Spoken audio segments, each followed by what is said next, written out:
everyone, this is Showtime 112. The F-8 Crusader might not be the most famous combat aircraft of the Vietnam War, but its story is anything but ordinary. Nicknamed the Last Gunfighter, the Crusader is often remembered as the jet that stayed true to its roots, even when the prevailing fighter philosophy seemed to be heading in the wrong direction. Unlike most versions of the F-4 Phantom, the Crusader kept its internal guns, specifically 4 20mm Colt Mark 12 cannons.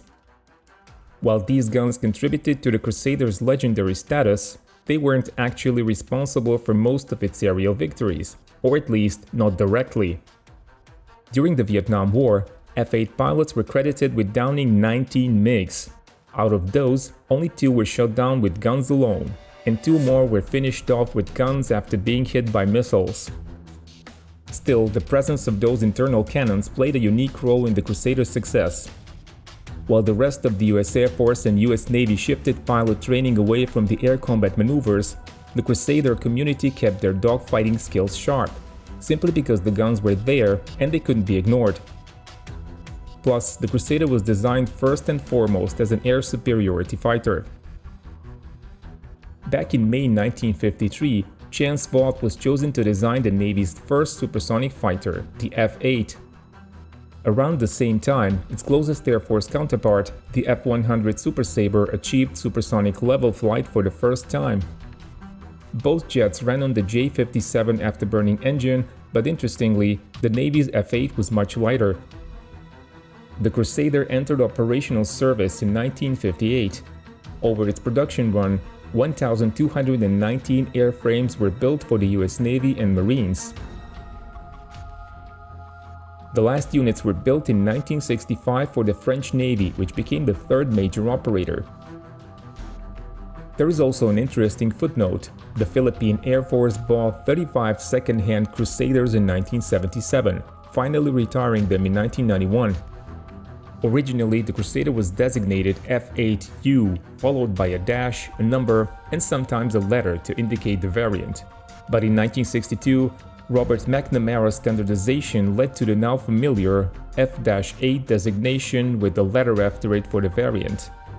There is even a story about the Defense Secretary embarrassing himself before Congress, thinking the Navy's F-4H Phantom and the Air Force's F-4C Phantom, initially called the F-110 Spectre, were 2 completely different aircraft.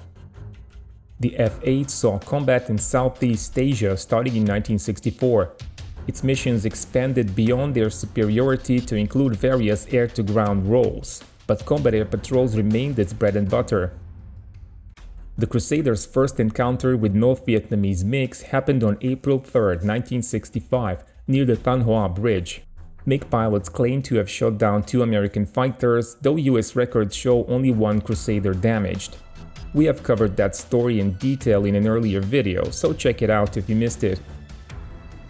By April 1966, both US Air Force and US Navy F-4 Phantom pilots had racked up several MiG kills, but Crusader pilots reported only a handful of sightings. That's mostly because North Vietnamese pilots focused on ambushing bombers. Taking on a capable air superiority fighter like the Crusader was simply too risky for their outnumbered force. Then, in June 1966, the USS Hancock returned for a second tour in Vietnam. The new CAG was Commander Albert Jack Munger, an experienced attack pilot. This was a big shift.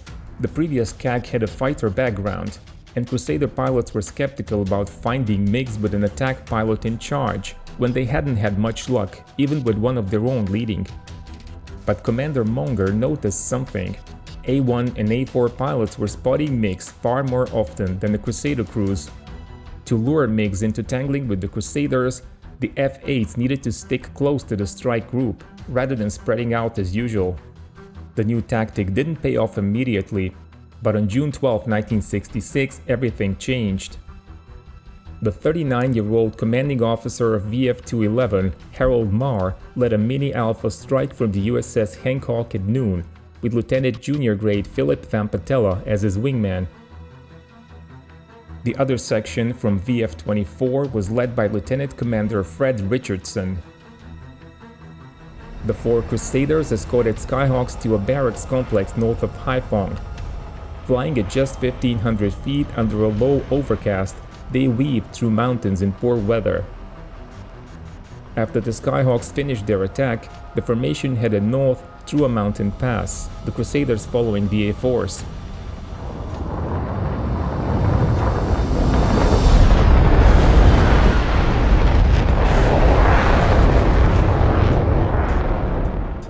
Suddenly, Vampatella called out, "Tally-ho, bogeys at 7 o'clock." Spotting the enemy first meant taking the lead, so Vampatella turned hard into the MiGs. He later recalled not seeing another American aircraft until the fight was over. He was effectively on his own. Vampatella fired a Sidewinder head-on, but it had no chance of hitting. He blamed his inexperience and nerves.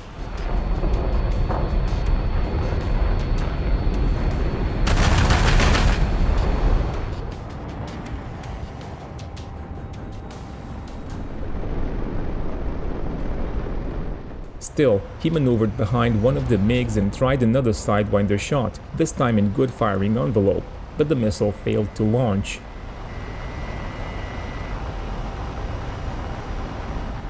Then, another MiG flashed in front of Vampatella. He switched targets and fired his guns, but they jammed after only a few rounds. Frustrated, he broke off and returned to the carrier.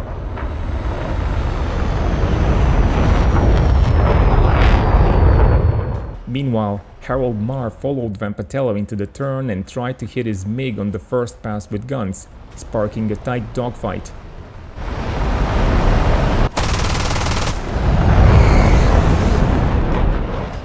After a hard reversal, Marr fired again at a high deflection angle but missed. Chasing the MiG through a small valley, Marr locked on with his Sidewinder seeker and launched an AIM-9D. But the angle was too steep and the missile missed. At this point, the MiG pilot, likely low on fuel, tried to disengage.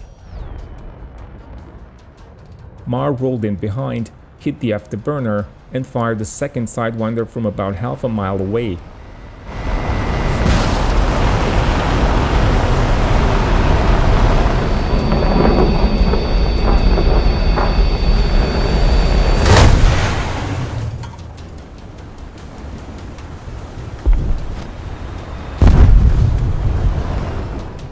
This time he saw a hit. The MiG crashed with no ejection observed.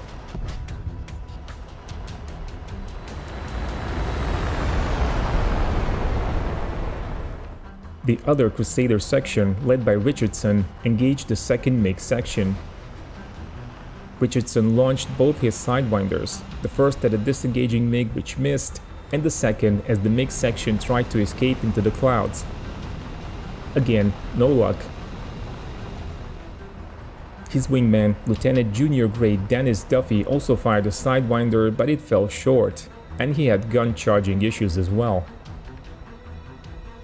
After his victory, Marr emerged from the clouds and spotted 2 more MiGs, circling at 6,000 feet. He closed in on one and opened fire, but an electrical failure stopped his guns before he could finish the job.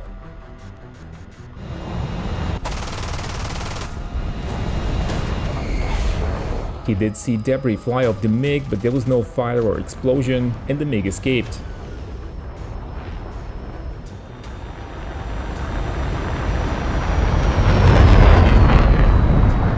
Lieutenant Commander Marr scored the first confirmed aerial victory for the F-8 Crusader. He was only credited with a probable kill for the second MiG. During the battle, Crusaders fired 7 Sidewinders, but only one found its mark. 3 out of 4 Crusaders suffered gun malfunctions.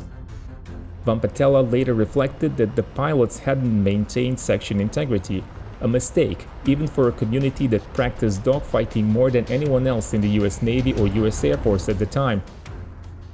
There was still a lot of room for improvement, and eventually, Top Gun was formed to relearn those lost skills. That's the story from the American perspective. Regular viewers know what's coming next, a look at the other side's version, and as usual, the discrepancies are significant.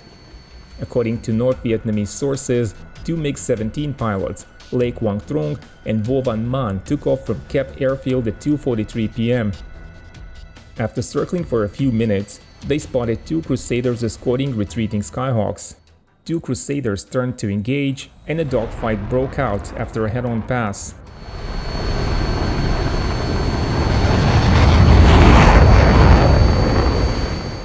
The Crusaders managed to get into firing position, but one MiG escaped after several turns.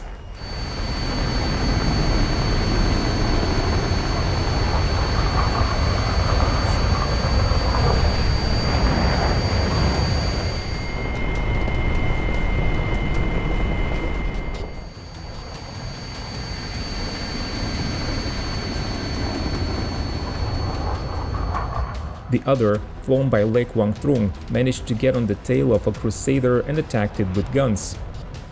The Vietnamese pilot claimed the kill, and his victory was officially confirmed.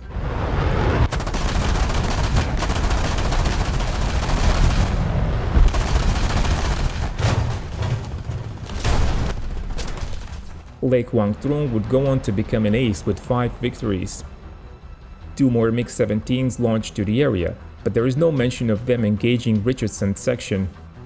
According to North Vietnamese sources, all MiGs returned safely with no losses. They considered the engagement a major victory, forcing the Americans to fight at low altitude where missiles were ineffective. So once again, we have a battle with at least 2 kill claims, but neither side admits any losses. The Vietnamese account is less detailed, but as always, you can draw your own conclusions about which version rings true. Lieutenant Van Patella got another shot at a MiG 9 days later, but that's a story for another video. Let us know in the comments if you want to see that episode covered on the channel. Thanks for watching and keep tuning in to Showtime 112.